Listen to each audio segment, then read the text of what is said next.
বাংলার মানচিত্রের একদম শেষ প্রান্তে, যেখানে মেঘেরা পাহাড়ের গায়ে আলতো করে চুমু খায়। আমরা যাচ্ছি এমন এক পথে যেখানে ইতিহাস আর প্রকৃতি মিলেমিশে একাকার। আজ আমাদের গন্তব্য সুসং দুর্গাপুরের কোল ঘেঁষে থাকা কলমাকান্দা, রহস্যময় চন্দ্রডিঙ্গা পাহাড় আর সীমান্তের রূপসী গ্রাম পাঁচগাঁও। বাইকের ইঞ্জিনের গর্জন আর পাহাড়ের নীরবতা, এই দুইয়ের মেলবন্ধনে আজকের যাত্রাটি হতে যাচ্ছে একদম আলাদা। তৈরি তো? চলুন হারানো যাক পাহাড়ের ভাঁজে। নীলাকাশ আর সবুজ পাহাড়ের এই যুগলবন্দি দেখতে হলে আজকের পুরো ভিডিওটি আপনাকে দেখতেই হবে। ক্যান ইউ ইমাজিন এই রাস্তার মাথায় কি থাকতে পারে?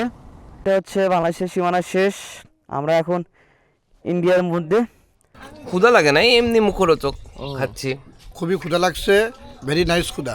নাকি স্পষ্ট ভিউ দেখা যাচ্ছে। এসে বিজনেস শুরু করছো নাকি? হ্যাঁ।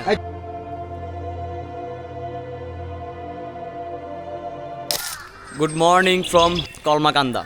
গতকাল রাতে আমরা কলমাকান্দা বাজারে ছিলাম, রাসেল গেস্ট হাউসে।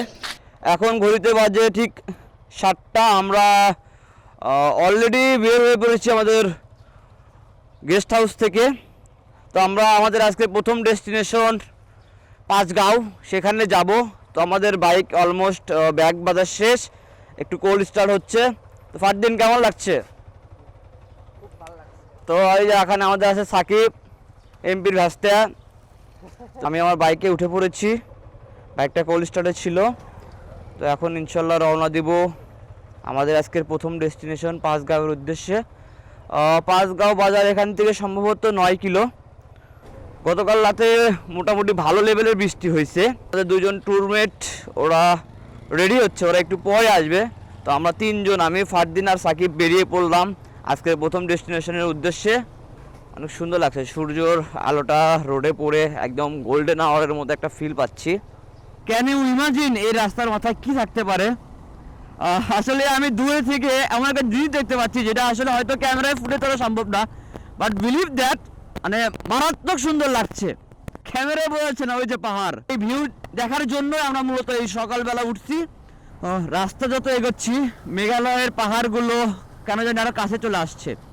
মানে এখানকার ল্যান্ডস্কেপ যা সুন্দর, আসলে ভাষায় প্রকাশ করার মতো না, সেই লেভেলের সুন্দর।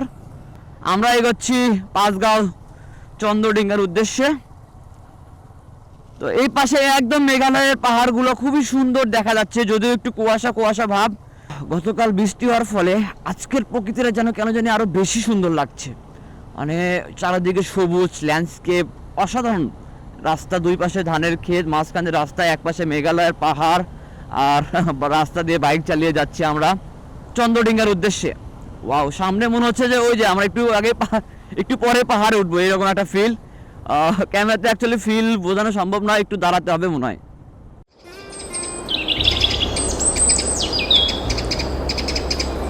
আগে ভাব নিতে গিয়ে ভাইজার খুললে তার চোখের মধ্যে অনেকগুলো খুঁজি পাথর ঢুকছে, কিন্তু এমপির ভাস্তার চোখের মধ্যে কেন ঢুকলো? ওয়াই দেখুন, এরকম মানতে পারলাম না। কিন্তু খোয়া কি জানে না এমপির ভাস্তা? সামনে আসো, সামনে আসো না কেন, সামনে আসো। কতগুলো খুঁজি খুঁজি দেখো না। এটা কি আমারটার থেকে উঠছে, শামিমের টার থেকে উঠছে? তোমারটার থেকে সব। আরে না, আমি তো পিছনে। ওই তো পিছনে মিয়া, এতক্ষণ তো আমি পিছনে। তোমারটাই মাইকে শেষ হয়ে গেছে, এখন দেখো না। আর আমার ভালো থেকে আসলাম এলে কোটি মেদন আগে নিমে। তুমি আগে যাও, তুমি আগে যাও, আমারটার থেকে উঠবি না। আসো,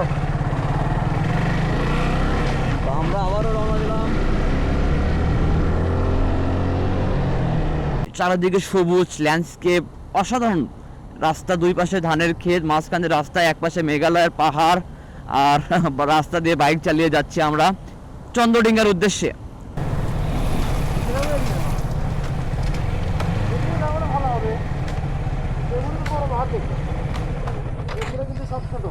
তো আমরা পাঁচগাঁও বর্ডার রোডে ঢুকে পড়েছি। আমার পাশে বাম পাশে একদম মেঘালয়ের পাহাড়, মানে অনেক স্পষ্ট ভিউ দেখা যাচ্ছে। ক্যামেরায় দেখা যাচ্ছে কিনা জানি না। দিকটা ঢুকলে আমরা একটা বেশ ভিউ পাইছি একদম বর্ডারের সাইড দিয়ে আর কি। এই যে দেখা যায় যে মেঘালয়ের পাহাড়গুলো খুবই সুন্দর লাগছে। কলমাকান্দা মেঘালয়ের পাদদেশে অবস্থিত এক প্রাকৃতিক সৌন্দর্য মণ্ডিত স্থান। ঝর্ণা, পাহাড় আর সীমান্ত ঘেঁষা নদীর সুরে মুগ্ধ হয়ে যাওয়ার মতো এক অভিজ্ঞতা। তো আমরা ফটোশ্যুট শেষ করে রওনা দিলাম হচ্ছে যে পাঁচগাঁওয়ের উদ্দেশ্যে। পাশে সুন্দর মেঘালয়ের অনেকগুলো পাহাড়, মানে অনেক সুন্দর রোডটা।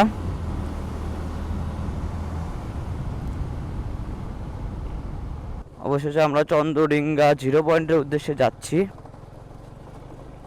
তো আসলে আমরা অ্যাকচুয়ালি রোড না চেনাতে আর হচ্ছে সিদ্ধান্তর মতভেদে আমরা একটু হয়রানির শিকার হচ্ছি বারবার।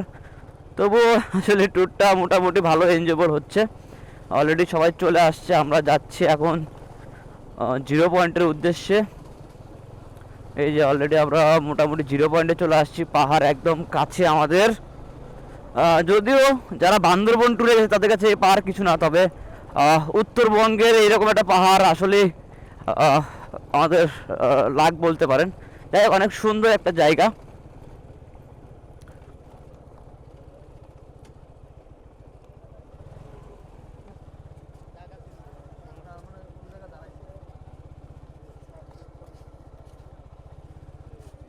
তো এখানে কিছু হোটেল আছে যেখানে আপনারা চাইলে সকালের নাস্তা করতে পারবেন। তো আমরা যেহেতু সকালে নাস্তা করে আসিনি, তো আমরা চেষ্টা করব এখানে সকালের নাস্তা করতে। তো অবশেষে আমরা আমাদের কাঙ্ক্ষিত লোকেশনে চলে এসেছি। এটা হচ্ছে চন্দ্রডিঙ্গা 0 পয়েন্ট। পাহাড়কে খুব কাছে থেকে দেখতে হলে অবশ্যই আপনাকে চন্দ্রডিঙ্গা 0 পয়েন্টে আসতে হবে।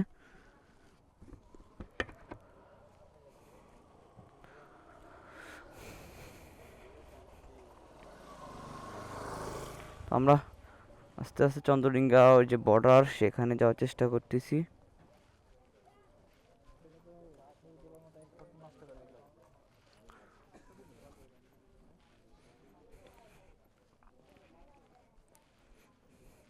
তো এখানে কিছু ইন্ডিয়ান দোকান আছে, আপনারা চাইলে কিছু ইন্ডিয়ান প্রোডাক্ট এখান থেকে কিনতে পারবেন। তো এটা হচ্ছে সীমান্ত, এপাশে বাংলাদেশ ওপাশে ইন্ডিয়া। তো এটা হচ্ছে বাংলাদেশের সীমানা শেষ, আমরা এখন ইন্ডিয়ার মধ্যে। স্পেশাল রিকোয়েস্টে আমরা ইন্ডিয়ার মধ্যে ঢুকে পড়েছি, খুবই ভালো লাগছে। তো আমরা এখন অলরেডি ইন্ডিয়ার মধ্যে, এই যে ইন্ডিয়ার পাহাড়, মেঘালয়ের পাহাড় এগুলা। বন্ধুরা, আমি এখন দাঁড়িয়ে আছি সেই ঐতিহাসিক চন্দ্রডিঙ্গা পাহাড়ে। লোকে মুখে শোনা যায় শত শত বছর আগে চাঁদ সওদাগর যখন বাণিজ্য তৈরি নিয়ে এই পথে যাচ্ছিলেন, তখন দেবী মনসার রোশনালে পড়ে তার একটি বিশাল জাহাজ এখানে চড়ায় আটকে যায়। আজ সেই জাহাজটি এই সবুজ পাহাড়ে রূপ নিয়েছে, যদিও এটি একটি কিংবদন্তি। চন্দ্রডিঙ্গা 0 পয়েন্টে আপনারা চাইলে এখান থেকে ইন্ডিয়ান বেশ কিছু প্রোডাক্ট কিনতে পারবেন। তো আপনারা চাইলে সকালকার নাস্তাটাও এখানে সেরে নিতে পারবেন। এখানে ভুনা খিচুড়ি ডাল দিয়ে রান্না হচ্ছে গরম গরম। Faria restaurant, Chandradinga 0 point. আমরা সবাই এখানে আসছি সকালের নাস্তা করতে। দেখতে পাচ্ছেন সবার ক্ষুধা লাগছে, সেই জন্য সবাই পাপড় কামড়াচ্ছে। কি খবর বাবু ভাই? আলহামদুলিল্লাহ, খুব ভালো। কি খাচ্ছেন? ক্ষুধা লাগছে নাকি খুব? ক্ষুধা লাগে না, এমনি মুখরোচক খাচ্ছি। মামা যে ক্ষুদা লাগে রক আমি দিলাম। কেমন লাগছে মামা? খুবই ক্ষুদা লাগছে, ভেরি নাইস ক্ষুদা। আমাদের বন্ধু ফারদিন। কি খবর ফারদিন? খিচুড়ি খাওয়ার জন্য অপেক্ষা করতেছি। কি এসে বসছো কেন তুমি? সবার বিলটা আমি যে নিব। ও আচ্ছা, সবাই আমার হোটেলে আসবে। ট্যুরে এসে বিজনেস শুরু করছো নাকি? হ্যাঁ। এই কি শুনাও,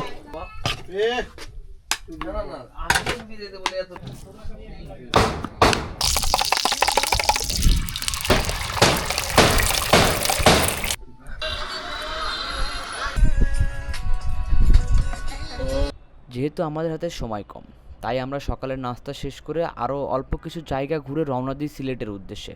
দেখা হবে সিলেট পর্বে।